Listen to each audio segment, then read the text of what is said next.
The Trump administration is slashing $1 billion in assistance to Afghanistan and threatening further reductions in all forms of cooperation after the country's rival leaders failed to agree on forming a new government. The announcement came from Secretary of State Mike Pompeo on Monday after he made an unannounced visit to Kabul to meet with Ashraf Ghani and Abdullah Abdullah. Each has declared himself president of the country after disputed elections last year. In an unusually harsh statement, Secretary Pompeo slammed the two men for being unable to work together and threatening a potential peace deal that could end America's longest-running conflict. US-based Human Rights Watch said on Tuesday the Cambodian government has used the coronavirus outbreak to look up opposition activists and others expressing concern about the virus and the government's response.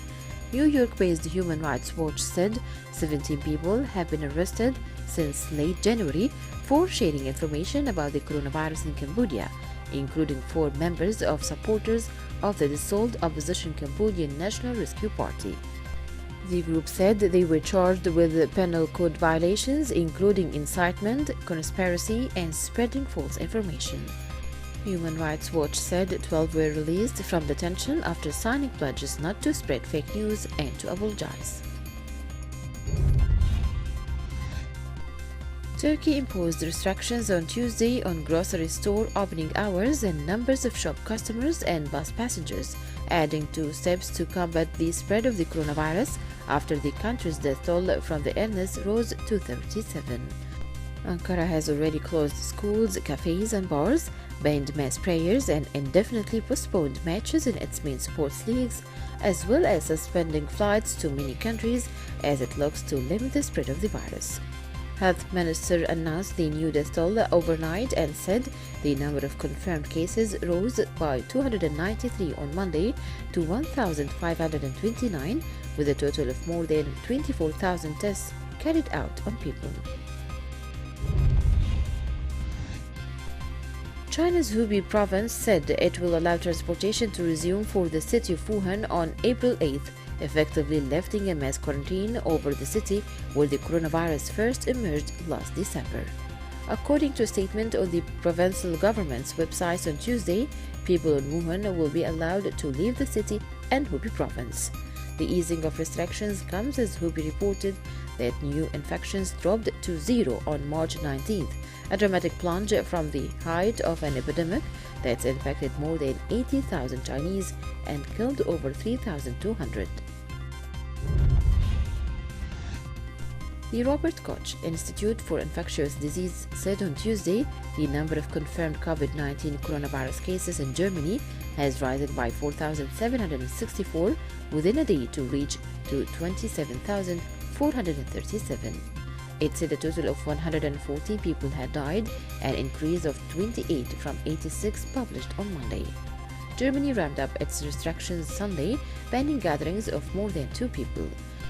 German Chancellor Angela Merkel also announced that day that she would self-quarantine after a doctor who had vaccinated her on Friday for a different disease tested positive for the virus.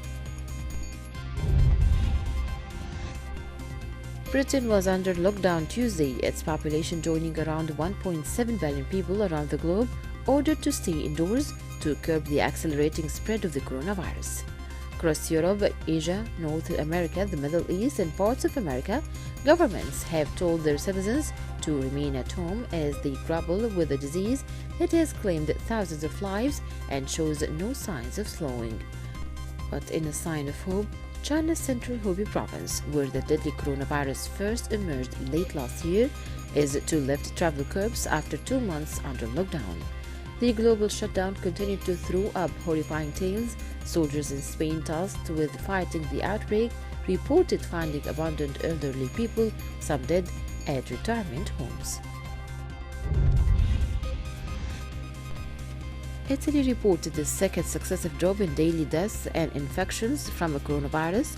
It has nevertheless claimed more than 6,000 lives in a month.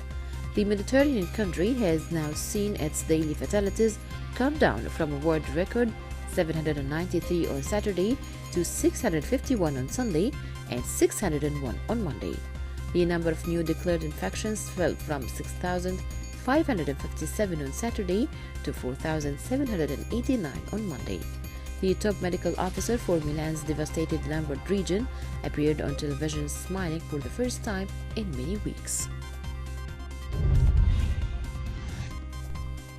California's governor said on Tuesday that the state will likely need 50,000 more hospital beds to accommodate a surge in coronavirus patients predicted by computer modeling.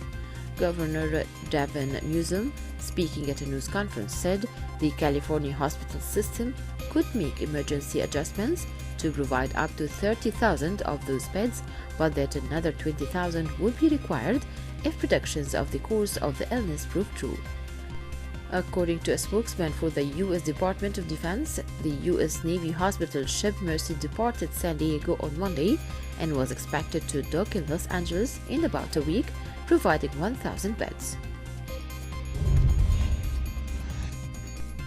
Lebanon will begin the process of restructuring its roughly $30 billion of Eurobonds with an investor presentation on March 27th, despite the coronavirus outbreak roiling global markets and paralyzing travel.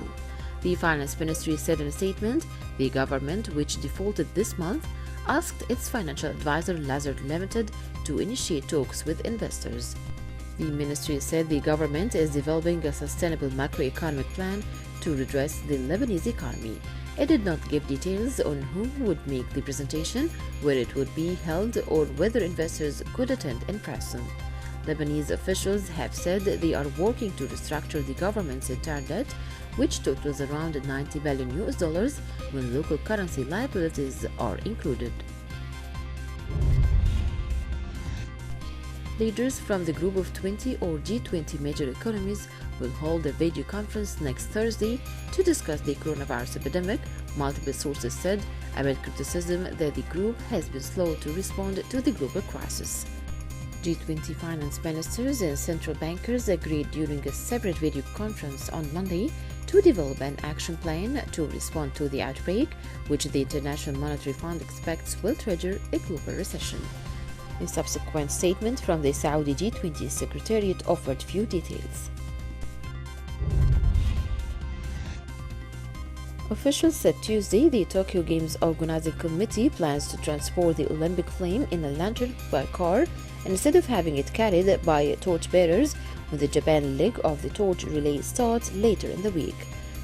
The torch relay will be held on a reduced scale and without spectators, with a decision aimed at preventing the spread of the coronavirus among people who would normally line the roads to watch the flame be carried past. The change comes after the International Olympic Committee said Sunday that it will consider the possibility of postponing this summer's Tokyo Games amid the pandemic. Chairman and Chief Executive Chase Carey said on Tuesday Formula One expects to run a shortened season of 15 to 18 Grand Prix once racing cars resume after the coronavirus pandemic, hopefully during the European summer. The original 2020 calendar had a record 22 races, but the season has yet to start, with the first 8 postponed or cancelled and more likely to be called off. The opener in Australia and the Showcase Monaco Grand Prix have been cancelled, while the others, the Kingdom of Bahrain, Vietnam, China, the Netherlands, Spain and Azerbaijan, need rescheduling. Nearly 2,000 foreigners have applied to extend their stay permit in Bali as lockdowns were imposed by their home countries because of the COVID-19 pandemic. The sight of hundreds of foreigners packing the immigration offices has become a norm on the island, where the Law and Human Rights Ministry have received 1,830 visa extension applications. Officials at the ministry said the majority of the applicants, about 80%, are Chinese nationals, while the rest are from Italy, Germany, the United Kingdom, and the United States. Bali, a hotspot for international tourists, has reported 6 cases, all of which authorities said originated outside the island.